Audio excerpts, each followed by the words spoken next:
calling command post. 各單位注意，今晚一定要將班粉腸拉晒翻嚟。Yes sir。開始包圍他旗。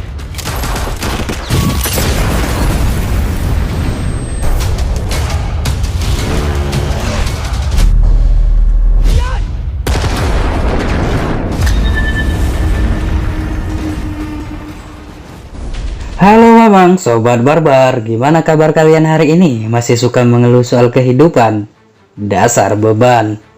Jumpa lagi dengan Arya di sini yang akan menemani waktu gabut Anda dalam beberapa menit ke depan. Di video kali ini, kita akan membedah alur cerita film Hong Kong yang berjudul Raging Fire, yang mana film ini diperankan oleh Donnie Yen yang biasa menjadi Master Ip Man sebagai Abong, dan Nicholas Tse sebagai Yukong. Benang merah film ini bercerita tentang aksi balas dendam seorang mantan polisi kepada atasannya di masa lalu.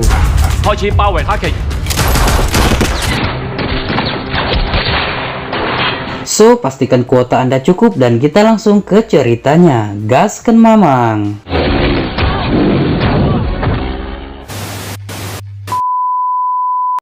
Okay, let's go. Hey kid, don't ever let them get inside your head. They'll tell you what to do in life instead of everything you know that you could get. Di suatu pagi, Bong terbangun dari tidurnya lalu ia bersiap-siap untuk pergi bekerja. Sebelum ia berangkat, ia terlebih dulu menyiapkan sarapan untuk sang istri tercinta yang sedang hamil. Lalu sang istri memberikan kecupan mesra kepada sang suami. Aduh duh, basah dek. Lalu Abong pun berangkat bekerja. Abong bekerja sebagai polisi di divisi kriminal di kota Hong Kong. Atasan Bong bernama Inspektur Yu memberikan perlengkapan bayi sebagai hadiah kelahiran anaknya nanti. Kemudian mereka mengadakan rapat membahas operasi penangkapan seorang bandar narkoba Vietnam yang akan bertransaksi saat malam.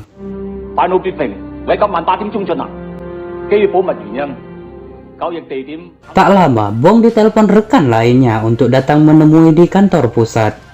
Ia pun segera datang. Ternyata kedatangan Bong sudah ditunggu beberapa petinggi dan Crazy Rich.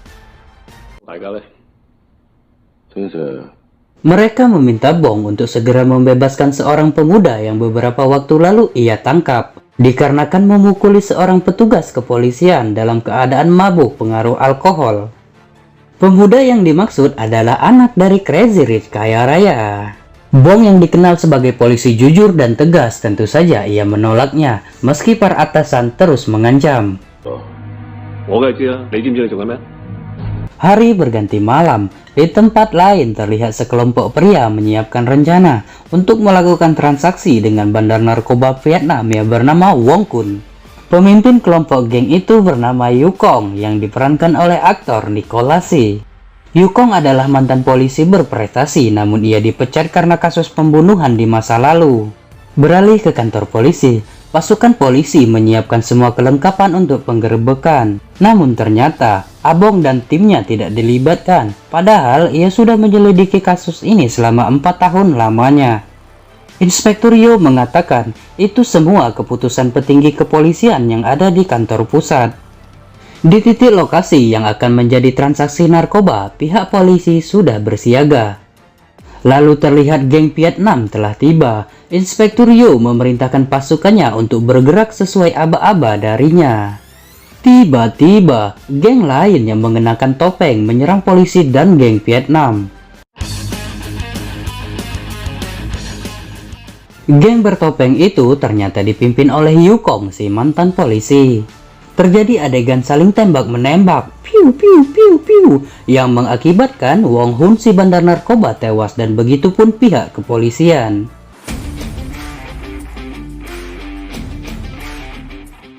Yukong lalu merebut tas berisi narkoba dari Wong Kun yang telah tewas, lalu ia membawanya pergi. Sementara itu, Abong bersama timnya berhasil mengacak lokasi tempat transaksi. Belibet. Namun naas, sesampai di sana mereka terlambat dan hanya menyaksikan mayat bergelimpangan di mana-mana. Bahkan Inspektur Rio juga tewas dalam operasi tersebut. Scene berpindah. Di suatu lokasi gang sempit, Geng bertopeng menyerahkan narkoba rampasan kepada seseorang, lalu mereka mendapat bayaran. Yukong lalu membagi hasil bayaran kepada anak buah di markas mereka. 2 senggit, 2 senggit, 2 senggit, semua 2 senggit. Hahaha. Beberapa waktu kemudian, para kepolisian mengadakan razia narkoba di tempat hiburan malam di kota Hong Kong. Dari seorang pengedar yang tertangkap, polisi mendapatkan informasi narkoba yang diedarkan berasal dari bandar besar bernama Awong. Beralih ke Yukong di markas, ia teringat ke masa lalunya saat ia masih menjadi polisi. Gagal move on nih bos, senggol dong. Di masa lalu, Yukong adalah rekan Abong, lalu mereka mendapat tugas menyelamatkan korban penculikan. Dalam tugasnya, Yukong berhasil menangkap pelaku penculikan. Ia membawa pelaku ke sebuah pelabuhan. Yukong menyiksa dan menginterogasi dengan kasar. Setelah kritis, pelaku mengakui dan memberitahukan lokasi korban. Sang korban berhasil diselamatkan, namun tidak dengan si penculik, dikarenakan luka fatal akibat pemukulan. Atas kejadian inilah, Yukong dipenjara dan dipecat dari kepolisian. Sementara itu, Abong mendatangi markas besar bos narkoba bernama Awong. Abong menyelinap masuk lewat atap bangunan. Ia berhasil menemui Awong dan menanyakan asal narkoba miliknya. Awong mengatakan narkoba didapat dari geng bertopeng. Bong menawarkan keringanan hukum bila Awong mau bekerja sama dengan kepolisian, mengungkap identitas geng bertopeng yang telah membunuh pasukan polisi dan mafia Vietnam. Namun Awong menolak dan mencoba kabur. Adegan baku hantam dan saling tembak-menembak pun tak terelakkan. Satu-satu kalau berani. Awong terus berusaha lari dari kejaran polisi hingga sampai di jalan raya. Ia harus tewas tertabrak mobil yang melintas. Entah sebuah kebetulan atau memang sudah direncanakan. Ternyata pengendara mobil itu adalah Aming, anak buah dari Yukong. Keesokan harinya, Bong pergi ziarah ke makam sahabat lamanya. Di sana juga terlihat Yukong dan beberapa anak buahnya. Sebagai sahabat lama sekaligus mantan kerja di masa lalu, Bong menyapa Yukong, lalu mereka pun mengobrol santai. Sabru, mani aja lu, anjay gurinjay, slebeo, dancu. Anjing belum ngobrol, kuntul. Bong mengatakan baru-baru ini banyak kepolisian tewas dibunuh oleh sekelompok kriminal geng bertopeng. Ia berjanji suatu saat akan menangkap geng kriminal tersebut. Yukong mengapresiasi sembari tersenyum, lalu mereka berpisah. Lalu di malam hari di suatu bar, Aming, salah satu anak buah Yukong, sedang berpesta bersama pacarnya. Ajib. Setelah mulai mabuk, Aming mengajak pacarnya ke kamar hotel untuk melakukan kerja kelompok.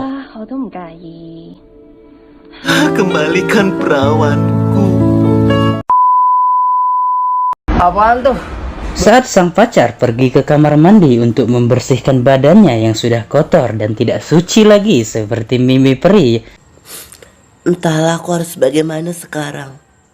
Aming kepo dengan HP sang pacar, lalu ia mengeceknya. Aming terbakar api cemburu setelah melihat isi galeri dari HP sang pacar. Ternyata sang pacar sering bugil bersama pria lain. Nasib lo, Ming. Aming marah lalu mencekik dan membunuh sang pacar. Lalu ia memutuskan untuk membuang jasadnya ke laut. Di esokan harinya, polisi menemukan jasad wanita itu. Dalam penyelidikan, polisi mengetahui identitas si perempuan.